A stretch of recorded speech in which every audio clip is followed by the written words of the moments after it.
लागल लहंगा में आग बुझाई कैसे लहंगा में आग। सासू घरवा है ना नदिया घरवा है ना। सासू घरवा है ना नदिया घरवा है ना। सुतल ससुर के जगाई कैसे। सुतल ससुर के जगाई कैसे। लागल लहंगा आग बुझाई कैसे। लागल लहंगा में आग। ननद घर है ना गोतनिया घर है ना।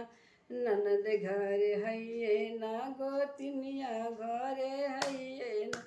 सुतल भसुर के जगाई कैसे।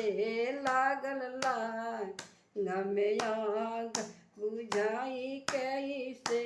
लागल लहंगा में आग बुझाई कैसे।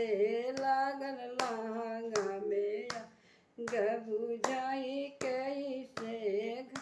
देवर घरवा है ना देवरानी घरवा है ना। ननद घरवा है ना ये सासू घरवा है ना। सुतल देवर के जगाई कैसे।